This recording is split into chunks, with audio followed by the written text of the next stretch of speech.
We now move to the third dimension of our discussion, which is the novel. The beginnings of the Indian English novel lie with Bankim Chandra Chatterjee's Raj Mohan's Wife. What does the year tell us? The year 1864 tells us that the novel as an art form grew quite early in India. This was followed by Raj Lakshmi Devi's The Hindu Wife, Toru Dutt's Bianca, and Tagore's Chokher Bali, later translated as Binodini. Bankim Chandra Chatterjee's Anand Mat is very well known, as is Devi Chaudharani.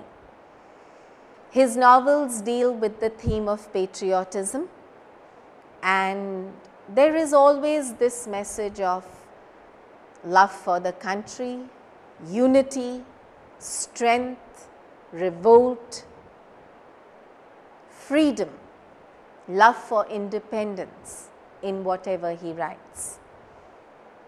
Here is his little picture. Rabindranath Tagore has a wider range in terms of theme, and two important books I would like to mention here are Binodini, which deals with the problem of women, especially Indian widows, and his Home and the World, that later Satyajit Ray adapted as Ghare Baire in his film. The book deals with the relationship between the individual and society. Another book of Tagore's that is very famous is Gora. It again deals with problems of race, identity, belonging. It also gives us a view of Indian society before independence. Mulk Raj Anand's The Sword and the Sickle, K.A. Abbas's Inqilab are also two important books belonging to the pre-independence era. These books naturally deal with problems of Indian politics, the freedom struggle. Some of these writers were also short story writers. Bhabani Bhattacharya's So Many Hungers, R.K. Narayan's Waiting for the Mahatma, Kamla Markandeya's Some Inner Fury are three books that we can add to this list. They deal with the problems of Hindu-Muslim conflict, the Bengal famine, maybe the turbulent events that led finally to the partition of India. Two novels dealing with Gandhi's civil disobedience movement and the politics of the early 30s are K.S. Venkataramani's Kandan the Patriot and Raja Rao's Kanthapura. Kushwant Singh's Train to Pakistan, Balachandra Rajan's The Dark Dancer, Manohar Malgaonkar's A Bend in the Ganges deal with the theme of partition and the terrible violence that followed in its aftermath.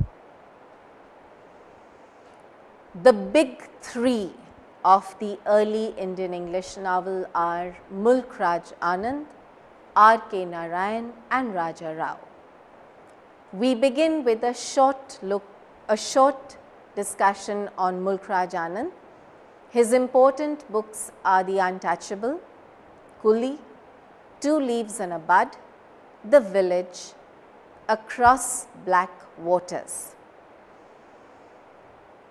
This slide gives us a little peep into his life and how he has been able to so wonderfully integrate the West with the East. He responded to the call for independence by writing about it. He developed communist leanings, and most of his books deal with the problems of the common man, especially the untouchable, which is one day in the life of Bakha, a poor untouchable who has to struggle to earn a little money for his family. Similarly, Kuli deals with the life of a simple porter and the difficulties and sufferings he undergoes. His novels are marked by powerful observation, delineation of character, and realistic portrayal of life.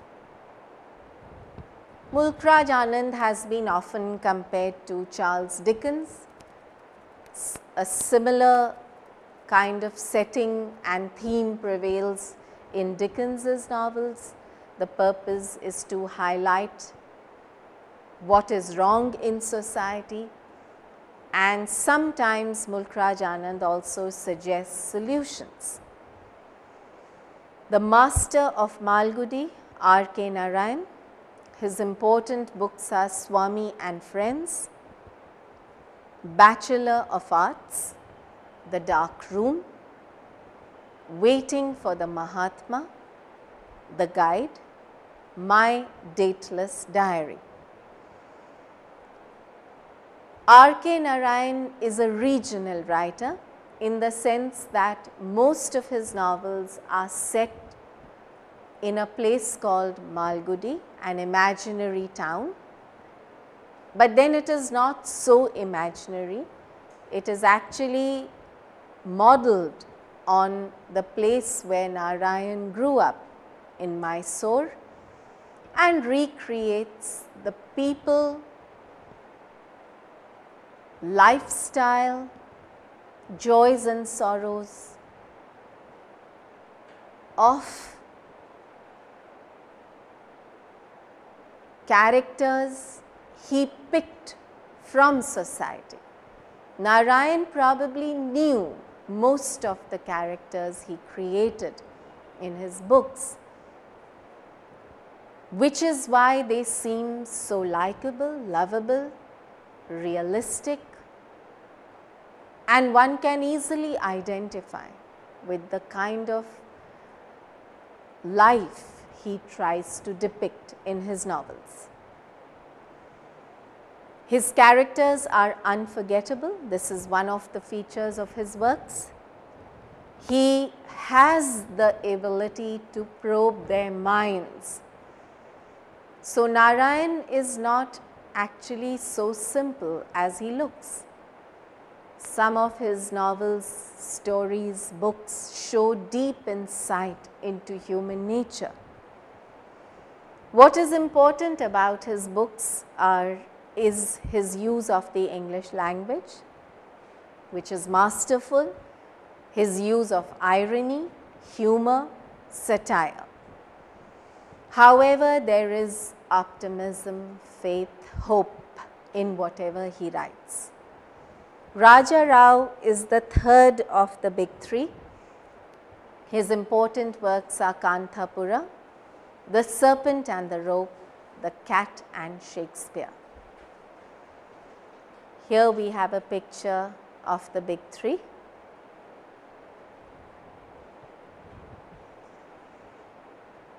Raja Rao's works are marked by an enchanting prose style.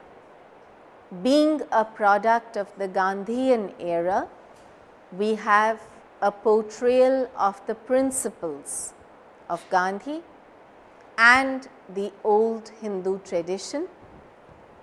Sometimes his novels cover events that go beyond India into foreign lands like England and France. With the big three, we move to a quick discussion on Indian English women novelists. today they are a class by themselves. Their contribution to Indian English writings as a whole cannot be underestimated. What we need to understand here is that though women may have entered the literary field a little late, but when they did, they made a difference. There is some connection between the growth of feminism in India, or what we could call the growth of the women's movement, and contribution of Indian women to the Indian English novel. The women's movement in India has something to do with education. It was for a long time that there was no education for women, and it is with women entering the freedom struggle and the efforts of reformers like Ram Mohan Roy, Mahatma Gandhi, Swami Dayanand, Swami Vivekanand, that education for women came to be available. With education came awareness, and with awareness came self-expression.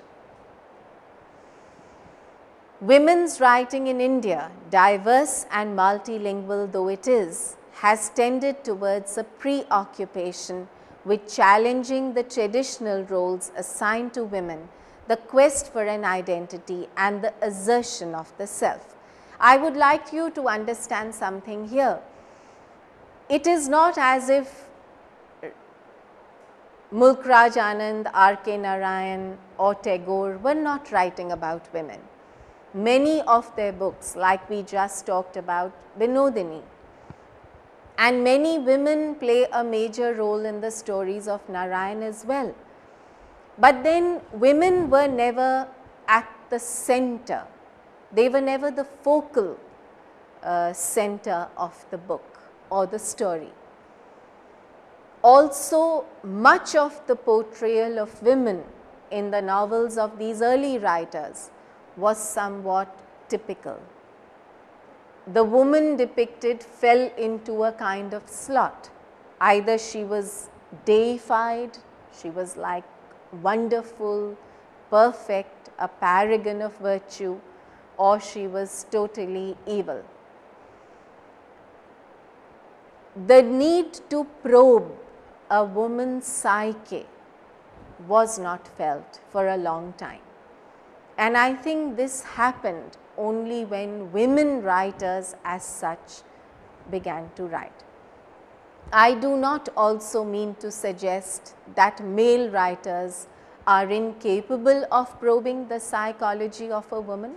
Male writers are as feminist as female writers, but the contribution of women writers when we talk about Indian English writings as a whole is something we need to talk about separately.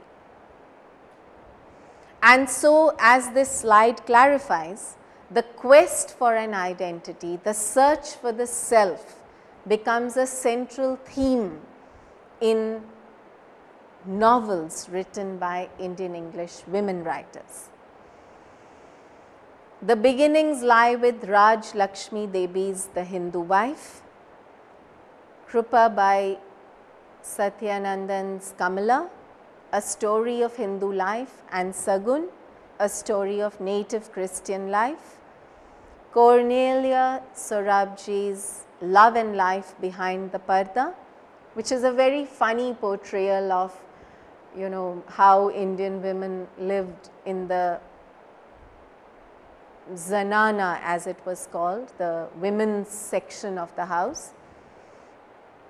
And for once, the social taboos, the restrictions were satirized. The portrayal was sympathetic, realistic. Kamala Markandeya is the first important contributor post-independence. Her important books are Nectar in a Sieve, Some in a Fury, A Silence of Desire, possession, a handful of rice, the coffer dams. Here we have a picture of the first three important women writers, just as we had Mulk Raj Anand, Raja Rao and R.K. Narayan. Here we have Kamla Markandeya, Ruth Prawar Jhabwala and Nayantara Sehgal. We will take a quick look at their works and features. These are the important features in the novels of Kamla Markandeya. Her novels are essentially social. Social in the sense that they talk about social issues. India in a state of transition is depicted in her books. She sometimes deals with the theme of East-West encounter. She touches on Indian politics, and a major area of concern for her is the rural-urban economics of India.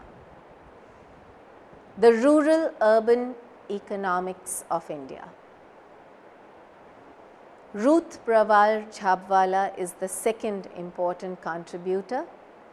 Her books are To Whom She Will, The Nature of Passion, Esmond in India, The Householder, Get Ready for Battle, A Backward Place. Her books are marked by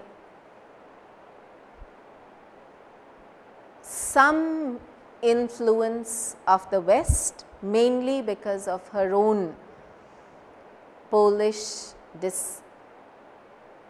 descent. She is a Polish woman married to an Indian, and so naturally in her we find this cultural conflict between the Western tradition and the Eastern value system. She depicts the woman's sensibility, but her novels chiefly move around the depiction of Indian traditions, Indian customs, and sometimes she satirizes them as well. Anita Desai is a path breaker.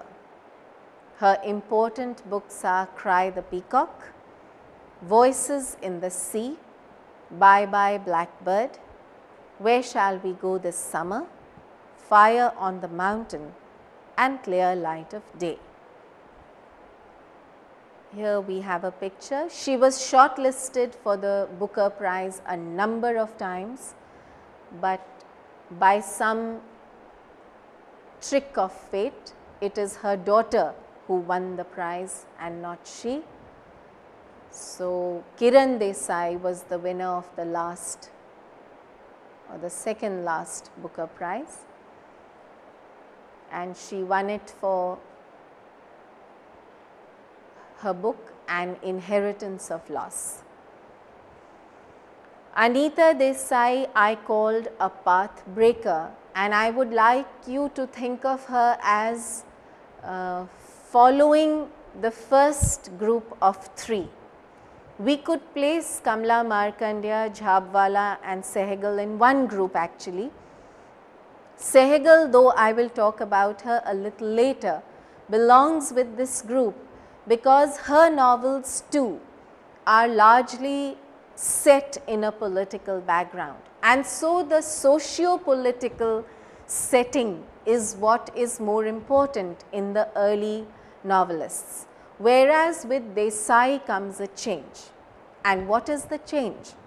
The change is that we now move from the external to the internal. As we say here, depiction of the inner landscape.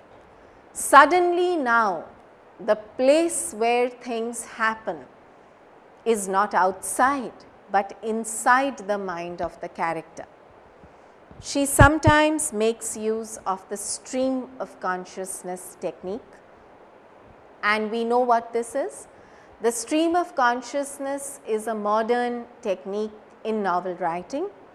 It was popular during the modern period in England and Europe, and in this kind of depiction, the thoughts of the character are the focal point of the novel. So, the novel actually does not deal with a traditional plot as such. There is no sequence of events, and much of the novel grows out of the flow of thoughts in the form of an interior monologue in the mind of the character. Use of powerful language and imagery, marriage as a theme and the man-woman relationship is of primary concern to Desai. She sometimes makes use of symbols and other modern techniques as well. Sehgal, as I just said, I will talk about her a little later, and here she is. Her important works are Storm in Chandigarh, A Time to be Happy, This Time of Morning, The Day in Shadow, A Situation in New Delhi. The titles are not exactly suggestive, but I would like you to keep in mind these few facts about Sehgal. She was the daughter of Vijay Lakshmi Pandit. This need not be mentioned, but it is an important fact because it explains why she has such close knowledge of the political scenario and why politics forms the backdrop of her novels. Probably because she grew up in this environment and knew it well, she was able to depict it so realistically and convincingly in her books. Important events like the partition of India, the emergency and the Bengal famine find their way into her works. She has command over English. This is not hard to believe given the Western education that she had, and she depicts government bureaucracy and not always in a flattering way. Often her depiction is satirical because she was able to see what was wrong. With Sehgal, we actually have talked about 4 important early Indian English women writers, and we have looked a little briefly, no doubt, but we have looked at their contribution as a whole, and it has not been small, neither by way of the volume, the number of novels, nor by the way of the insight into human life, especially that of women, social and political background that their novels depict. Chaman Nahal is another major name. My True Faces, Azadi, for which he won the Sahitya Academy Award. Another Dawn, The English Queens, The Crown and the Loincloth are his important novels. Here we have his picture. His books are marked once again by similar features in the sense that he is also involved with the politics of the time, especially that of the 70s. In Azadi, he deals with the problem of partition and its aftermath. His books are marked by realistic portrayal of character and the problems of India. Salman Rushdie. In 1981, he published Midnight's Children, one of his most famous books. Midnight's Children is a complex story because it traces the events of India's history on the one hand, and it also traces the birth and events of the life of Salim Sinai, so that the events in the character's life move parallel with the events of the country of his birth. And so Salim Sinai is one of a number of Midnight's children, born with a special destiny on the midnight of 15th of August 1947. So it's a wonderful book, very moving, very challenging, very intriguing, and very symbolical. Rushdie has been a controversial writer, we all know that, and the controversy largely surrounded the Satanic verses. If you remember the uproar that this book made in 1988 and the fact that it was banned, and a execution notice was given to Rushdie. He lived in exile for a major part of his life. His important books other than Midnight's Children are Shame, The Satanic Verses, Haroun and the Sea of Stories, The Moor's Last Sigh. He is a British Indian novelist, and many critics like to call him postmodern. Postmodernism or postmodern is a slightly problematic term, but Rushdie can be called postmodern in that his books break almost every convention of language and style, and there is a kind of mixing, what we call the pastiche, the bringing together of a number of influences under one book. He is also said to use magic realism, the ability to write something that is totally unbelievable, and also the use of a number of modern techniques in novel writing. A dominant theme of his works is the East-West encounter and the conflicts that arise out of that. Other names that I can just mention and not go into are Raji Narasimhan, Bharati Mukherjee, who is a diasporic writer settled in Canada, USA actually. She is writing, living and writing in USA. She teaches creative writing at Berkeley, but her novels are essentially Indian in theme. We have Mrinalini Sarabhai, Arun Joshi, Shashi Deshpande is a very Indian writer, very steeped in Indian life, Indian tradition.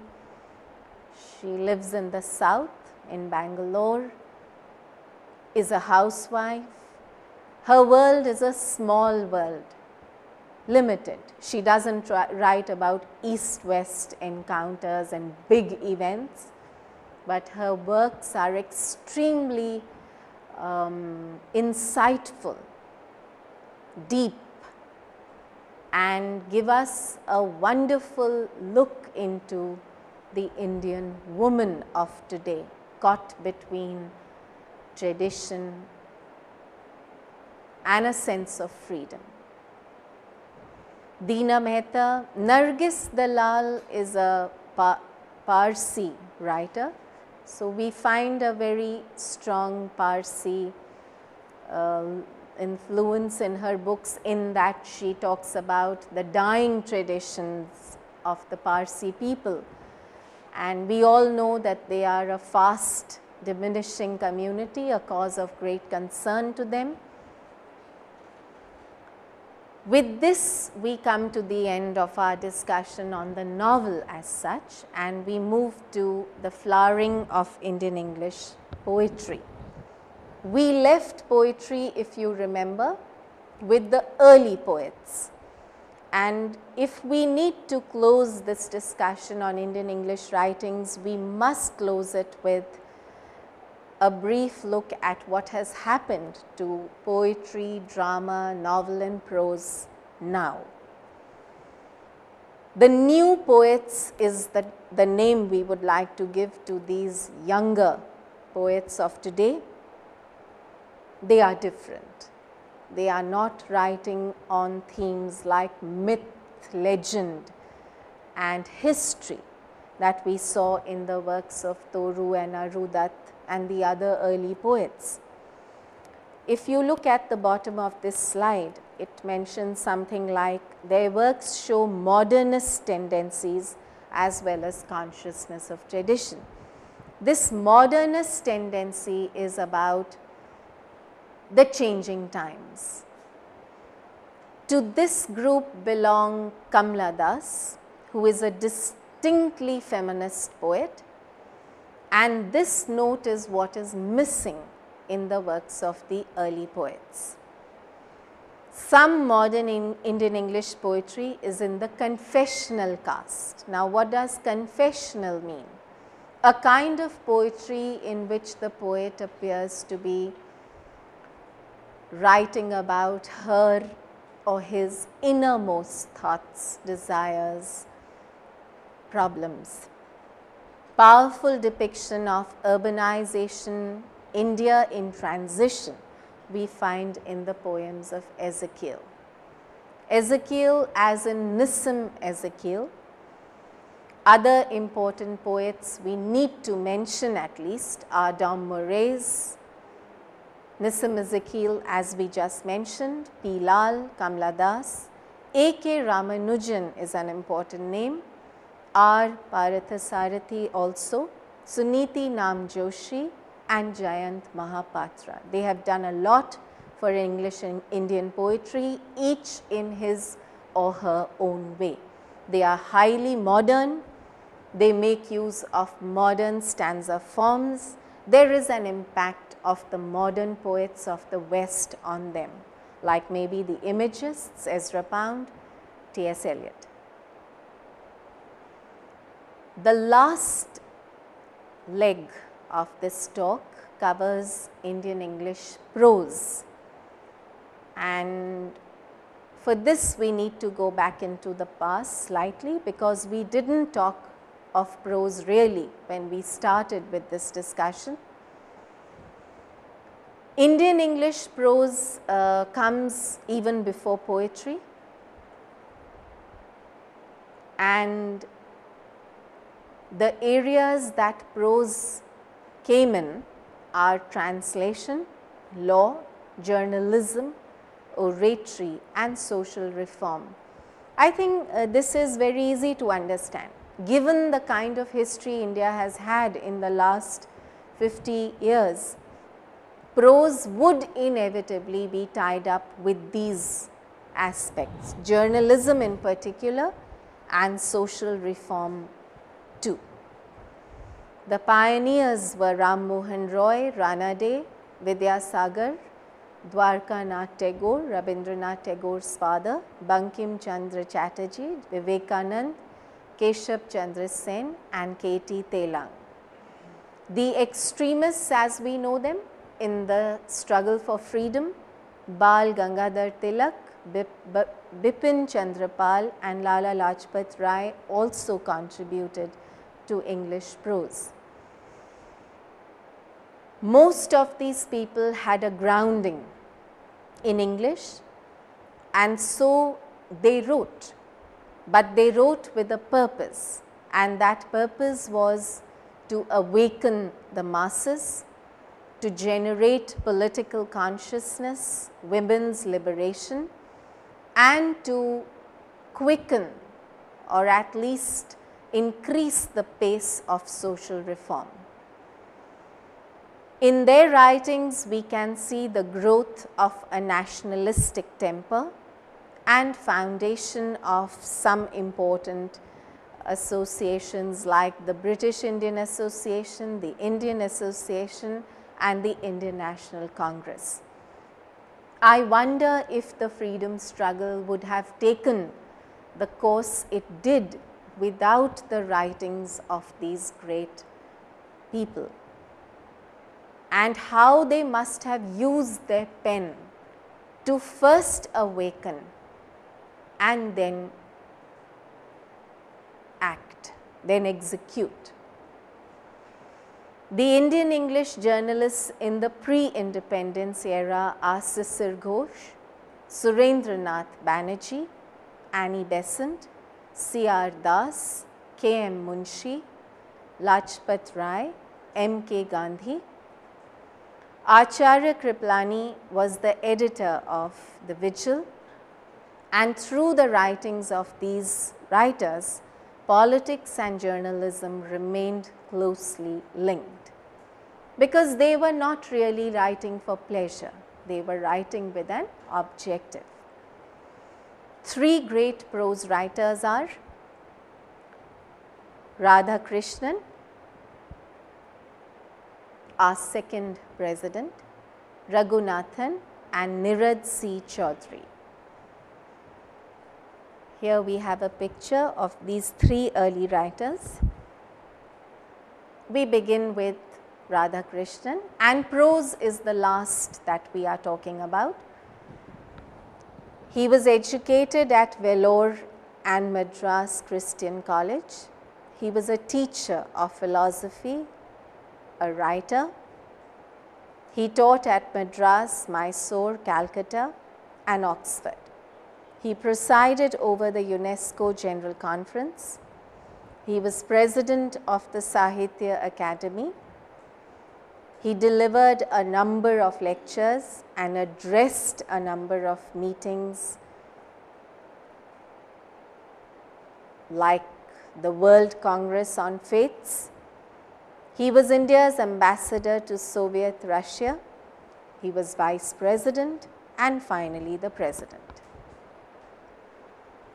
His important works include the philosophy of Rabindranath Tagore, the reign of religion in contemporary philosophy, the Hindu view of life, an idealist's view of life, Eastern religions and Western thought, religion in a changing world. From the titles, what one can make out is the range and how involved he is with the Hindu tradition,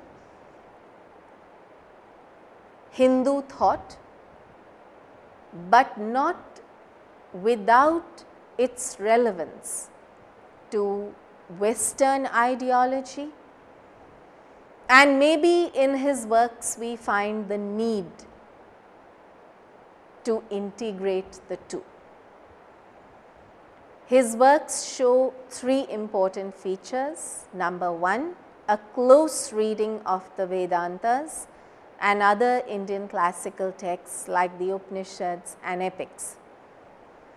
It is said about Radhakrishnan that his extempore speeches were a pleasure to hear.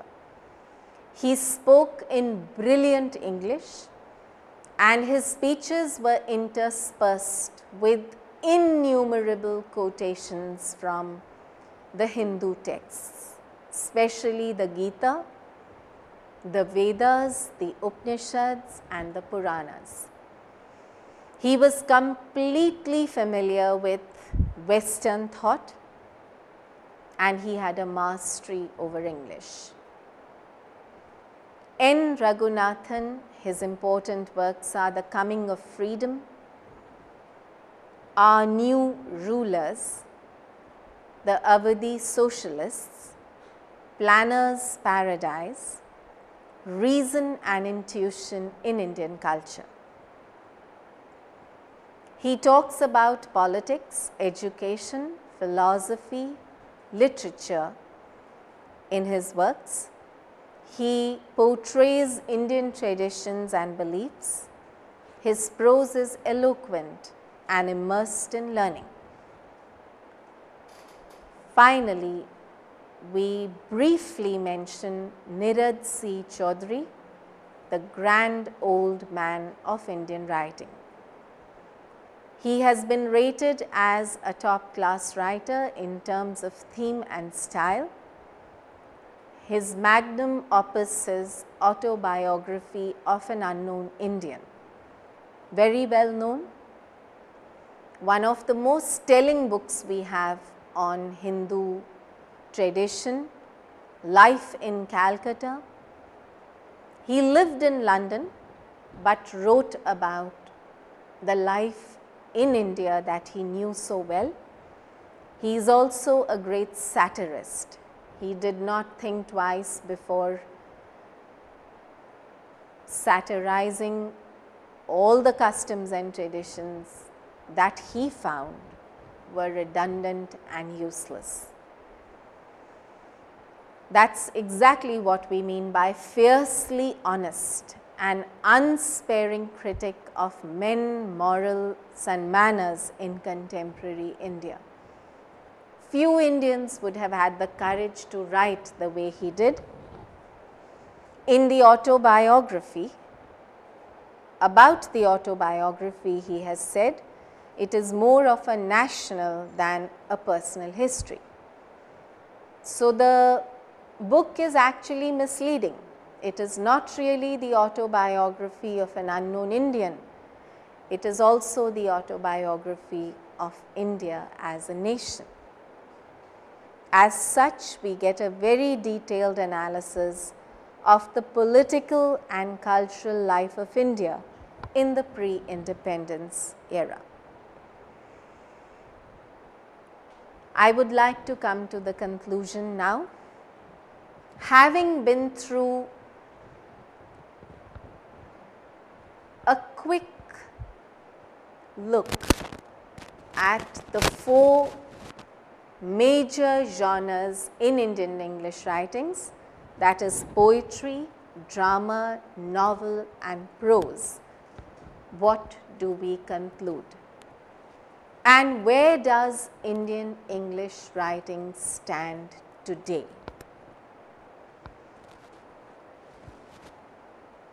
Today, Indian English writing stands